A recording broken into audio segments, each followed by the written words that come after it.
नमस्कार, मैं Uday Shankar. News bioscope में आप सबों का स्वागत है। हम बात करेंगे आजसू बीजेपी के बीच सीट शेयरिंग को लेकर 2 राउंड की बैठक हुई और उसके बाद सुदेश महतो दिल्ली से वापस लौट चुके हैं और हम आपको बता रहे हैं कि किन किन सीटों पर लगभग सहमति बन गई है और किन किन सीटों पर पेच फंस सकता है। और सबसे बड़ी खबर यह आ रही है कि चंदन क्यारी सीट अब आजसू को नहीं मिलने जा रही है और इस वजह से पूर्व विधायक उमाकांत रजक अब वो पार्टी छोड़ने का मन बना चुके हैं। और खबर यह भी आ रही है कि वो 1 से 2 दिनों में 2 या 3 तारीख को जेएमएम का दामन थाम सकते हैं। हमारे साथ मदन है। मदन, क्या कुछ अपडेट है?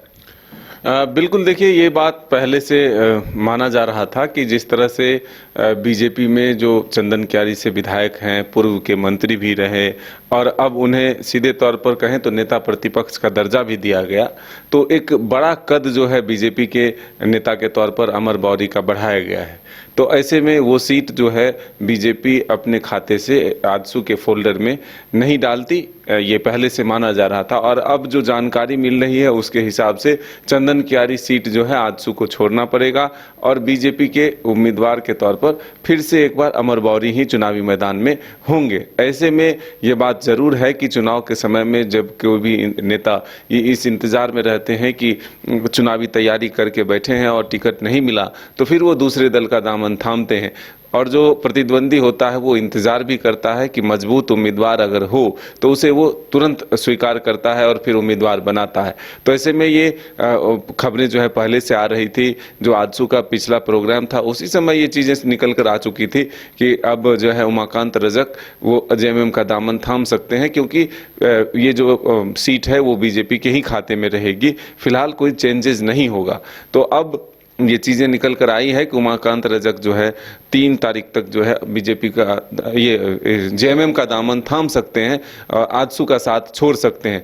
लेकिन देखिए इसी बीच एक और खबर भी आई है कि एनसीपी से जो विधायक हैं हुसैनाबाद से, वो भी अब 3 तारीख तक जो है बीजेपी का दामन थाम सकते हैं। तो चुनाव से पहले दल बदलने की प्रक्रिया जो है जारी रहती है, समीकरण बदलते हैं, गठबंधन के तहत जो है सीट उलटफेर किए जाते हैं। तो ऐसे में नाराज नेता जो है वो एक दूसरे दल में जाते हैं।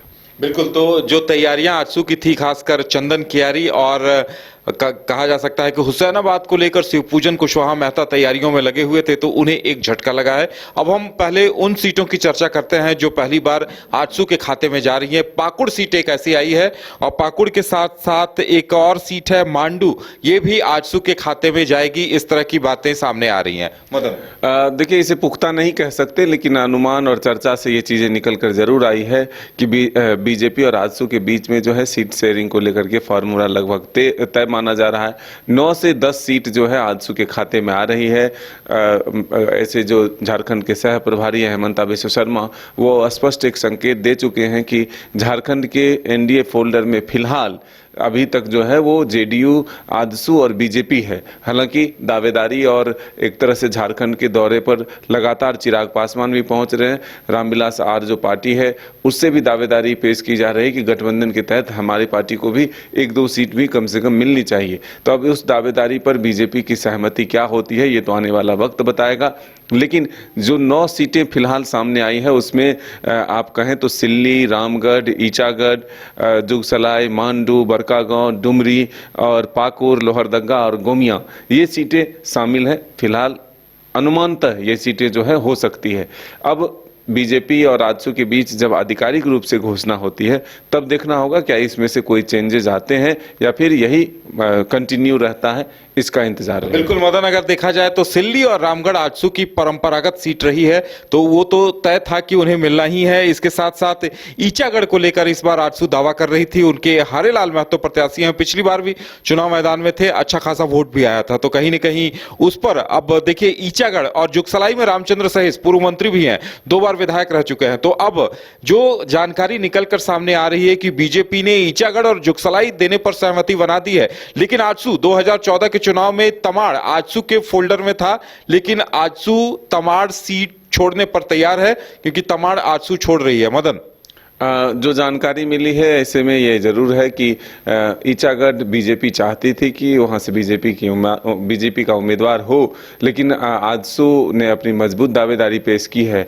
और हरेलाल जो है वो वहाँ से उम्मीदवार हो सकते हैं। तो ऐसे में जुगसलाई ईचागढ़ ये जो है बीजेपी आजसू का एक मजबूत सीट माना जा रहा है।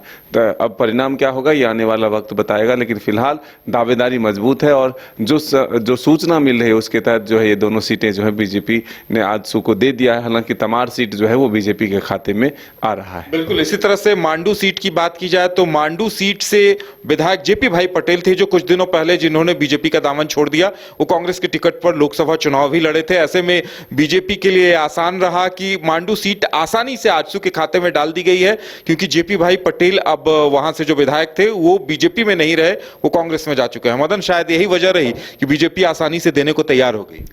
बिल्कुल, देखिए ये अगर जेपी भाई पटेल बीजेपी में बरकरार रहते तो फिर एक बार जो है रस्साकसी की स्थिति होती, क्योंकि जेपी भाई पटेल का भी कद बढ़ाने की कोशिश जो है बीजेपी लगातार कर रही थी। इसी नेता प्रतिपक्ष को लेकर के भी एक बार जो है चर्चा में उनके नाम आ गए थे कि जेपी भाई पटेल को जो है अब झारखंड की बीजेपी की तरफ से जो है नेता प्रतिपक्ष के तौर पर नामित किया जाएगा। लेकिन परिस्थितियां बदली और अमर बावरी को वो मौका मिला तो नाराज होकर के उन्होंने कांग्रेस का दामन थामा और हजारीबाग लोकसभा क्षेत्र से अपना भाग्य भी आजमाया, लेकिन वो वहां से चुनाव हार गए। बीजेपी के मनीष जायसवाल ने वहां पर जीत हासिल की। तो ऐसे में ये जरूर है कि बीजेपी के लिए मांडू सीट छोड़ना आसान हो गया। अगर जेपी भाई पटेल कंटिन्यू रहते तो फिर उन्हें भी बैठाना मुश्किल हो सकता था। बिल्कुल उसी तरह से बड़का गांव की बात की जाए तो रोशन लाल चौधरी वहां से 2 बार आजसू के टिकट पर चुनाव लड़ चुके हैं और मुख्य मुकाबला अंबा प्रसाद के साथ उन्हीं का था। और बड़का गांव में बीजेपी के पास कोई बड़ा चेहरा, कोई बड़ा नाम नहीं है और शायद यही वजह रही कि बड़का गांव सीट भी आजसू को दी जा रही है। और उसके साथ साथ डुमरी में हाल ही में उपचुनाव हुआ था पूर्व शिक्षा मंत्री जगन्नाथ महतो जी की मौत के बाद, तो वहां आजसू ने मोर्चा लिया था और आजसू कंपटीशन में थी, फाइट में थी। आजसू के पास वहां तैयार संगठन भी है। शायद मदन यही वजह रही कि डुमरी सीट भी आजसू के खाते दी जा रही है। देखिए, एक तो महतो वोटर्स की संख्या काफ़ी है, डिसाइडेड जो है वहाँ पर वो कास्ट के वोटर जो हैं वो करते हैं। तो ऐसे में एक मजबूत दावेदारी इस वजह से भी आजसू की है। और कुछ ही दिनों पहले जब उपचुनाव हुए हैं तो वहां पर अपने संगठन को जोरदार मजबूत तरीके से सामने लाने की कोशिश आजसू सुप्रीमो सुदेश महतो ने भी किया था। तो अब इंतजार है, लोकसभा चुनाव में भी गिरिडीह डुमरी में जो है पूरा फोकस किया गया था आजसू की तरफ से, तो वहां से लीड भी मिली उन्हें। तो अब ये जरूर है कि डुमरी सीट पे भी आजसू की दावेदारी मजबूत है। हालांकि वहाँ त्रिकोणीय मुकाबले के भी संकेत मिल रहे हैं। अगर जयराम महतो डुमरी से सामने आते हैं और जगन्नाथ महतो के परिवार से कोई सामने आते हैं और आजसू के उम्मीदवार होते हैं तो त्रिकोणीय मुकाबला वहां हो सकता है। बिल्कुल, और इसके साथ लोहरदगा सीट, क्योंकि ये सीट पहले भी आजसू फोल्डर में जा चुकी है जब दोनों गठबंधन में थे। कमल किशोर भगत विधायक हुआ करते थे, अब हालांकि वो रहे नहीं।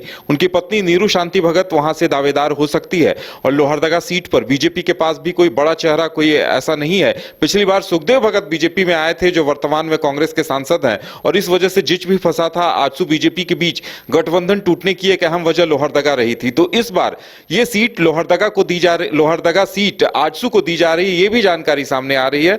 मदन, बिल्कुल, देखिए अब तक जो जानकारी मिली है उसमें आजसू को लोहरदगा सीट भी मिलने जा रहा है। हालांकि ये आधिकारिक घोषणा नहीं है, लेकिन ये सूत्रों से मिली जानकारी है। तो अब दावेदारी जो है आजसू की वहाँ मजबूत रही। वो कह रहे थे कि कमल किशोर भगत का अपना एक वहाँ पर अस्तित्व रहा है। ऐसे में उनकी पत्नी को फिर से एक बार जो है मौका वहाँ से मिल सकता है। तो अब एक मजबूत दावेदारी के तौर पर जो है आजसू ने अपनी जाहिर की है बीजेपी के सामने। तो एक ये सीट भी आजसू के फोल्डर में आता हुआ दिख रहा है। बिल्कुल, तो अभी तक जो समीकरण निकल कर सामने आ रहे हैं, हम अपने दर्शकों को बता दें कि 3 सिटिंग सीटें हैं, सिल्ली, रामगढ़ और गोमिया में भी आजसू के ही विधायक हैं डॉक्टर लंबोदर महतो। तो ये 3 सीटें तय हैं। उसके साथ साथ ईचागढ़, जुगसलाई, मांडू, बड़का गांव, डुमरी, पाकुड़, लोहरदगा, ये सीटें आजसू के खाते में जा सकती हैं। कुल मिलाकर 1, 2, 3, 4, 5, 6, 7, 8, 9, 10, लगभग 10 सीटों पर सहमति बनती हुई दिखाई दे रही है।